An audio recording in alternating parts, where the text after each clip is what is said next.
What's rockin' and rollin', everybody? How's it going? My name is Roggenbogen, and I am the coach of the Minnesota Spikings. Last week for the ATBA, we won our battle against the Carolina Charizards in a 4-4 timeout fashion. And this week, as you can see from the top, we are facing the Pastoria Aquatails, coached by Delanoris. And let's just hop right to it. So this team is pretty threatening. A lot of scary mons on it, as you can see on the bottom right there. Mons are listed in order of speed tier, but immediately the prominent threats that stand out to me, first is going to be Urshifu. That is going to be the Rapid Strike variant.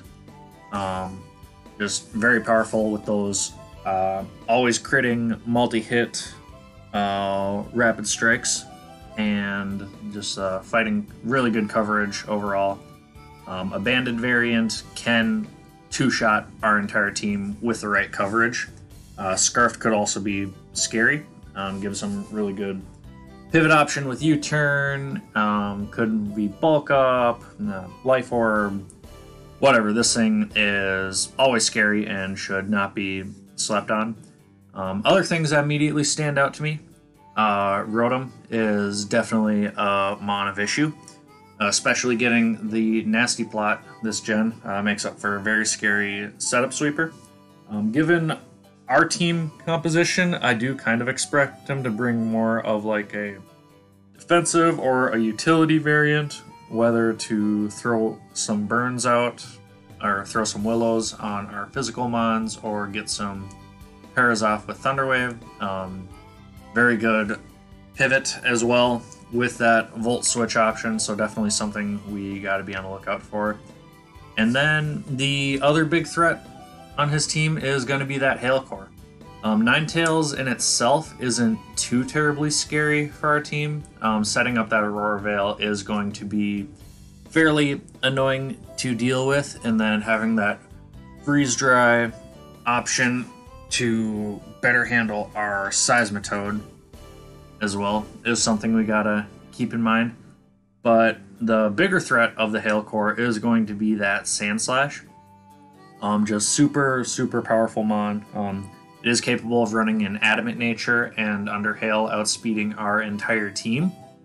Whether he opts to go Banded, Swords Dance, whatnot, that is also going to be something that we have to carefully play around and properly deal with. Aside from that, pretty solid walled core overall. Aside from Rotom, he has that Licky Licky, which just, in theory, completely shuts down our Dragapult and some of our special mons as well. And then between Bronzong and Slowbro, depending on what sets he wants to bring, those could also be very troublesome to deal with. Personally, I don't see the Lurantis coming. The Krokorok, I'm not even concerned about, really. All I think it can do is get up rocks and maybe get a knockoff off. And then Dracloak, yeah, his second fastest mon on the team, but I really don't think it's going to do much against us. So, with that being said, let's go ahead and take a look at the mons we're bringing. As you've seen, probably all of them at this point come across the screen at least one point. But we are going to lead with our best foot forward and start with Dragapult. Our nickname theme this week is actually going to be cereal brands. So, right away, we got Fruit Loops here. Rocking a Choice Spec set. Last week we brought Banded. This week we're going to try to utilize it on the special side. Packing the Shadow Ball Flamethrower, Draco Meteor, and U-Turn with the Infiltrator ability. Like I said, I do fully expect that Hail Core to be coming and Aurora Veil to be a problem. So being able to get around that with Infiltrator is going to be really nice. Very well could bring some substitute mons as well, you know, whether it's with the Urshifu or maybe the Rotom even, or I don't know, maybe substitute Slowbro is a thing. But being able to bypass that with Dragapult is huge. If we can get rid of the Licky Licky early, if it comes, then Dragapult is pretty free to just spam Shadow Ball across his entire team. If we are able to get some chip on the Licky Licky, then 2 Draco Meteors should be able to handle it fairly well. But for Dragapult to do some work in this game, we definitely got to get some early chip on his bulkier mons and get into a position where it can win. It also got to be wary of that hail with Sandslash's Slush Rush, as if he's got the hail up, it can pretty freely revenge this. Next up, we are bringing the Heracross. Didn't get a chance to fit it onto the team week 1, but really glad we can bring it this week. And Captain Crunch here is also rocking a choiced item with the Scarf this time and the Moxie ability. Mega Horn, Close Combat, Knockoff, and Brick Break. So this coverage is capable of hitting pretty much his entire team. Mostly, probably, I wouldn't be surprised if we only clicked Close Combat on this mon this entire game. Really, the only mons that are capable of switching into a Close Combat are going to be that Galarian Slowbro and the Dracloak. But again, I don't think the Dracloak is coming, and if it does, Knockoff just kind of absolutely obliterates that mon. And same for Slowbro, really. And it doesn't really appreciate switching into a Mega Horn either, so I'm not too terribly worried about that. Able to run a fair amount of bulk into it, and with the Choice Scarf, we should be able to outspeed everything on his team that isn't Scarfed, or, again, in the Sandslash case, underneath the hail.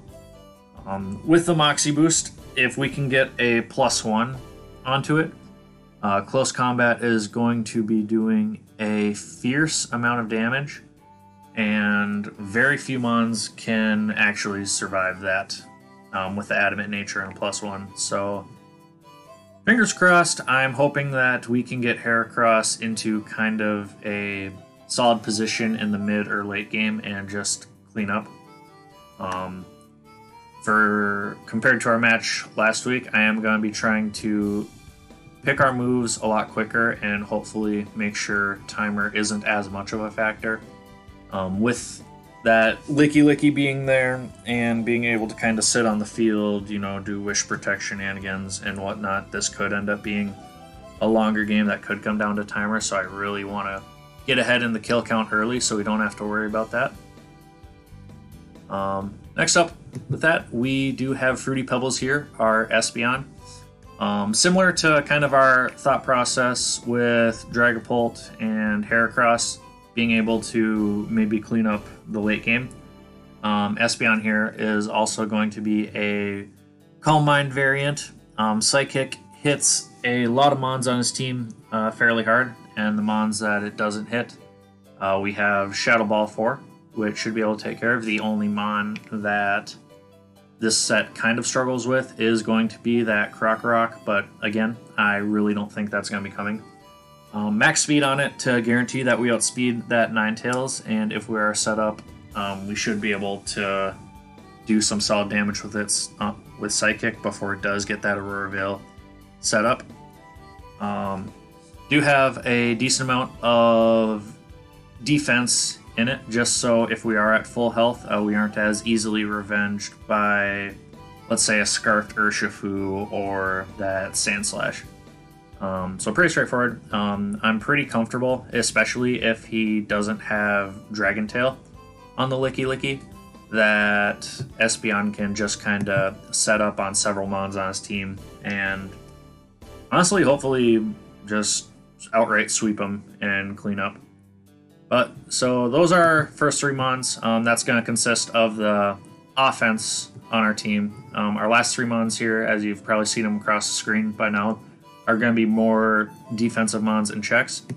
So first of that defensive trio is going to be Colossal. Flame Body ability with the heavy duty boots, packing the Stone Edge, Heat Wave, Rapid Spin, and Stealth Rocks. You can see we have it mostly specially defensive on here. This is kind of the best thing we got to being a Rotom check.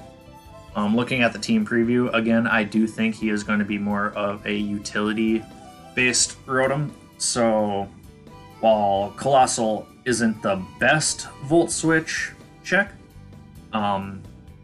it does kind of give us a little bit safer option to deal with it if we can catch that thing going for an overheat and get Colossal in. That'll put us in a absolutely phenomenal position. Yeah, the heavy duty boots always good on fire types this gen, and giving us phenomenal hazard control with rocks and rapid spin. Definitely gonna be looking to hazard stack our opponent this week, especially if that Slowbro doesn't come to get rid of our toxic spikes, which is going to be on one of our later mons we're going to be showing. But yeah, kind of went back and forth between what offensive moves I wanted on this mon. Stone Edge just ended up being the best option to deal with Rotom and Ninetales, and then Heat Wave was just kind of a safer option to hit Sandslash and Bronzong. Very likely he's going to almost always want to go Urshifu on this thing, but we do have enough bulk in it to, at the very least, live one of his Surging Strikes. So that'll give us 2 opportunities to get a Flame Body burn on it if we are at full. And next up, the next mon of our defensive core is going to be Lucky Charms, the Klefki. Holding the leftovers with Prankster ability, as always. Just a complete 252 max Fizz Def with the Draining Kiss, Thunder Wave, Sunny Day, and Spikes. Kind of an interesting set here. Draining Kiss as our choice of offense to help increase our longevity. Should two-shot every variant of Urshifu that isn't Assault Vest, and then just kind of nice little recovery if you have switch-ins here and there. But pretty much our main goal with Klefki here is to bring it in on the Ninetales, deny that Hail with the Sunny Day, get Spikes up when we can, because that's just going to be more chip on his grounded mons.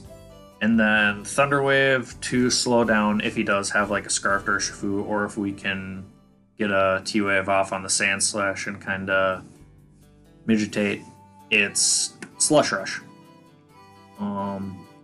This is kind of hard-walled by the Rotom, unfortunately. I went back and forth for a long time on having Toxic over T-Wave, but I kind of figured that with Rotom, we have enough mons that can chip it down and hit it really hard really early, and I would rather have the T-Wave because I do think Sandslash is going to be a bigger offensive threat to us in the long run. And then finally, our last mon is going to be the Mareanie. We are bringing it this week because this thing is a phenomenal check to Urshifu.